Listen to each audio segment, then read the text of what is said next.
Beginning January 1st, 2024, if you own an LLC or any other state-formed entity, you are going to be required to give certain information to the government.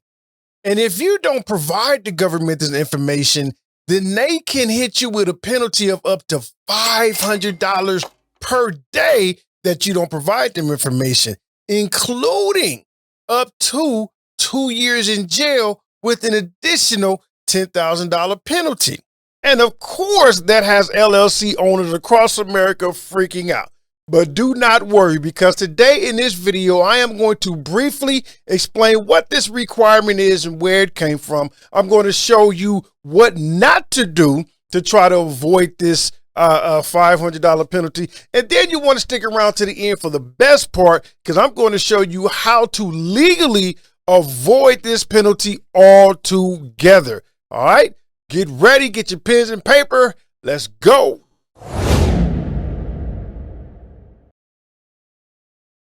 What is going on, family? It's your favorite uncle, cousin, Tyrone Gregory, the self-employed tax guy, here today to talk to you about something that came about probably in 2019, got enacted in 2021, and it's getting ready to take effect on January 1st, 2024, which as of this video is about 6 days away. So what I am referring to is something called the Corporate Transparency Act. As a matter of fact, let me show you. Let me just put this on the screen here so you'll see exactly what it is that I'm referring to. As you can see right here, the Corporate Transparency Act is something that was enacted by Congress in 2021, although it's going to take effect January 1st, 2024, but it's simply a way for the government to try to avoid people using LLCs and shell companies to money launder and do bad things, right?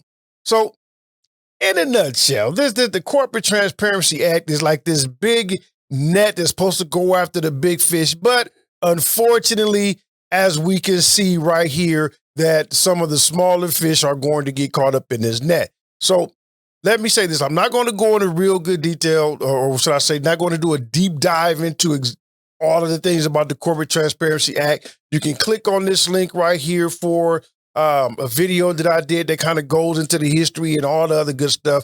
This right here, I want to simply explain what came out of this Corporate Transparency Act. So again, let me put this back on the screen and show you here.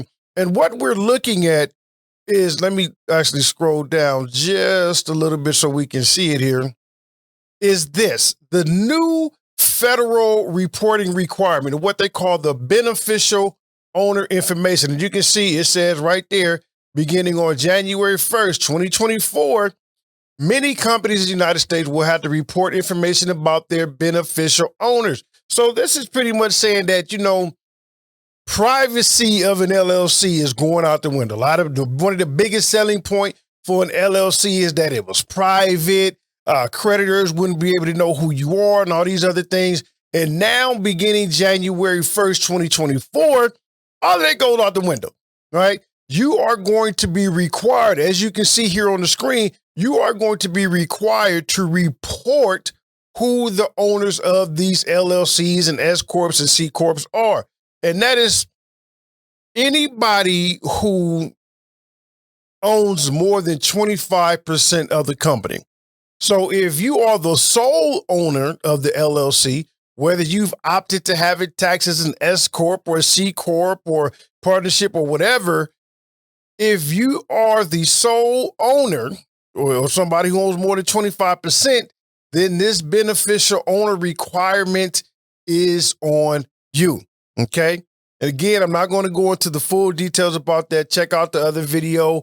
It definitely goes there. But what's important to see here, and I'm going to put this back on the screen, is, let me scroll down, who has to report. Now, in this blue box, it says right here, number one, a corporation, limited liability company. And here's the biggest thing. It says something that was created in the United States by filing a document with the Secretary of State or similar office under the laws of the state or Indian tribe.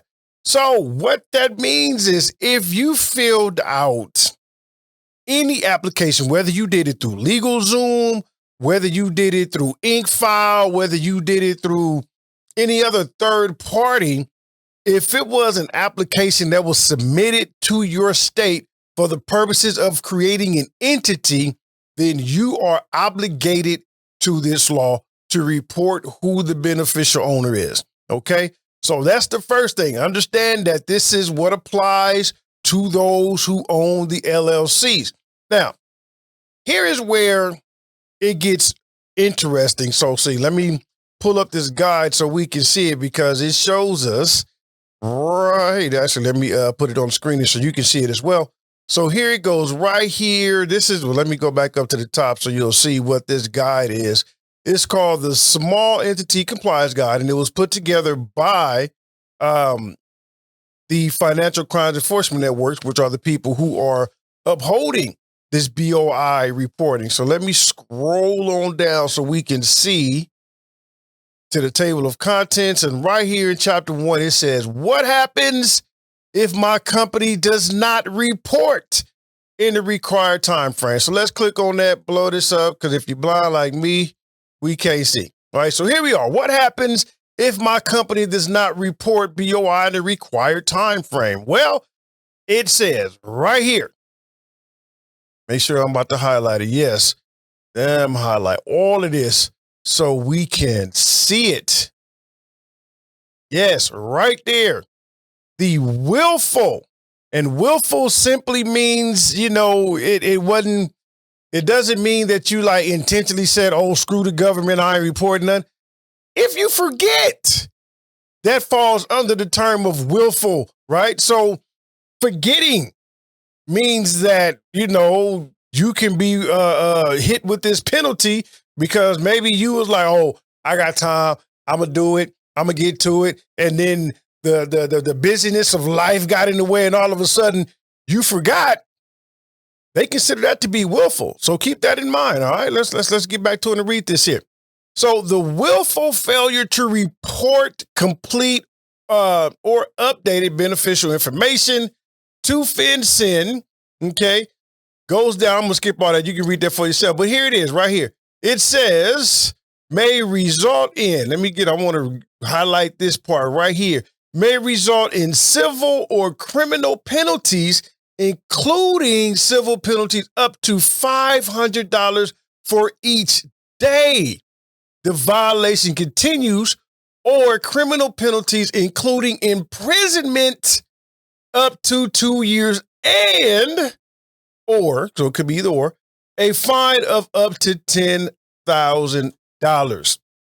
Yes, my people, we are reading this correctly. We are hearing this correctly.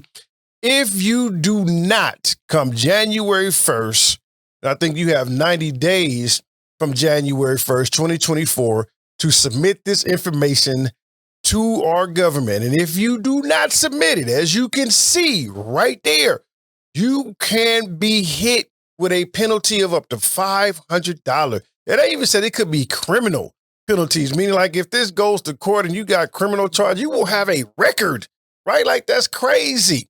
Okay. But $500 a day, up to 2 years in jail, plus an additional $10,000 penalty is something you can be looking at because you simply did not give them what they asked for. And what they're asking for, I'm going to be honest with you. I'm going to be real transparent with you because that's what your favorite uncle cousin does.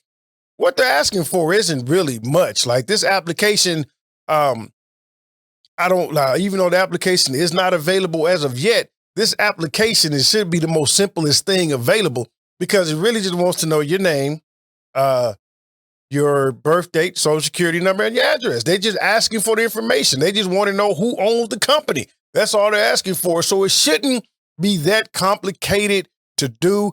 I don't believe that you will need to, probably go out and pay a whole lot of money to have it done. But do keep in mind that if you're the kind of person that be like, no, I'd rather have somebody else handle it for me, be prepared to pay for that.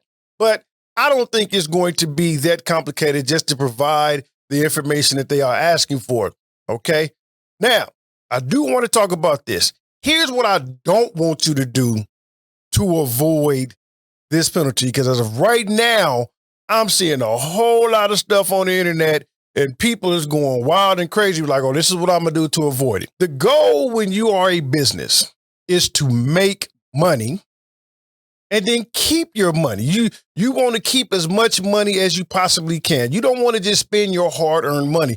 It doesn't make sense to spend money to, I'm saying save money. Like I know, like in the tax world, people will go spend $290,000 on a G-Wagon just to save $50,000 in taxes.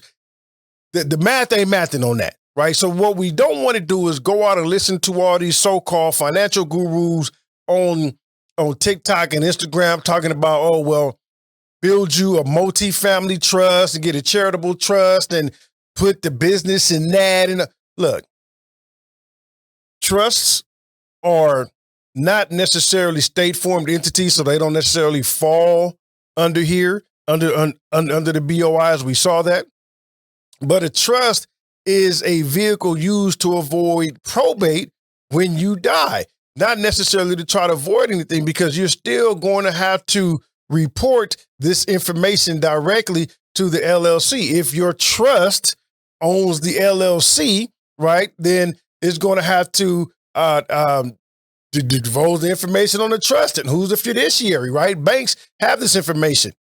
And I'm saying this because that was probably one of the biggest things I see. Oh, form a trust and put your business in a trust. And it's like, what you're doing when you do that is creating more overhead for you. You're creating additional costs. Remember, you're trying to avoid paying $500 penalty. But if you're putting stuff inside of a trust and doing all this other stuff, you're creating a $5,000 bill for your overhead, because now your trust is going to have to file taxes. You're still going to have to file taxes on the income received from your business. The tax on a trust is a lot higher than it is on an individual. So you're paying $5,000 to avoid $500. So that's just don't do that. I get that people are using your fear and using your not understanding of what's happening to kind of get you in there, but don't do it. Come talk to your favorite uncle cousin if you have questions. I'm here. Hit me up. But whatever you do, don't do that. All right. And so now let me get to the good part, the reason you stuck around to the end, because here is what you want to do to avoid this whole thing altogether. And this is legal. You can do this legally. Come on, pull in just a little bit closer, In order to legally avoid this potential of a $500 a day, 2 years in jail, an additional $10,000 penalty, it's very simple. It's very simple. And the secret is this. Just don't form an LLC. Don't form an S Corp. Don't do it. Get you a DBA instead. Do a DBA, a doing business as, a fictitious business name. Depending on the jurisdiction that you're in, on the state and city, it could be considered a trade name, right? But you don't need an LLC when you're starting a business. Now, what I just said was for individuals who are trying to go into 2024 thinking that this is going to be my New Year's resolution. I'm going to get that LLC. I'm going to start my business and I'm going to get to the bag. Hold off on that. You don't need an LLC to start your business. Having an LLC does not make your business legitimate. I know many of people that have LLCs that ain't making not $1, right? Like the LLCs is not what makes your business. So do not form an LLC.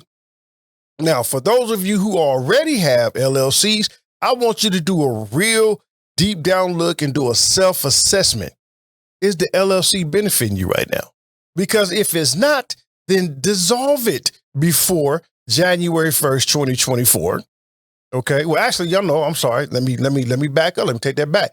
Because if you already have an existing LLC, meaning that you formed it before January 1st, 2024, you actually have until January 1st, 2025 before this becomes compliant for you. So in that time, if you're assessing it and you're like, yo, this LLC is costing me money, it's not making me money, dissolve it for now. Right? And notice I say for now, because I'm going to be out there is a time, or there will be a time, where having an LLC makes sense. But when it does make sense, when that time comes, you'll be ready to take on this beneficial owner information. You'll be ready to provide the government what they require from this Corporate Transparency Act. But if you are just starting, if you are literally at the ground floor and everything is just an idea, do not form an LLC. Don't get caught up in all of this stuff that's going to take away from you trying to actually get to the bag. You understand what I'm saying? And if you, again, I'm putting myself out there. If you need to know, like, all right, Uncle Cousin, you said don't form the LLC, but I really want to get this business. How do I do what I need to do? Let me know. As a matter of fact, I'm tripping. I'm going to put a link down below. I will show you how to do it in 5 days. Very simple. You can start a legitimate business without an LLC in under 5 days. And I will show you how to do it. Check the link at the bottom of this video and get busy. But that's it for me, fam. That's how you legally avoid the $500 penalty and jail time. Simply just don't form an LLC. It's as easy as that. And that's it for me. I love y'all, and I will see y'all on the next one. Peace. Perfect.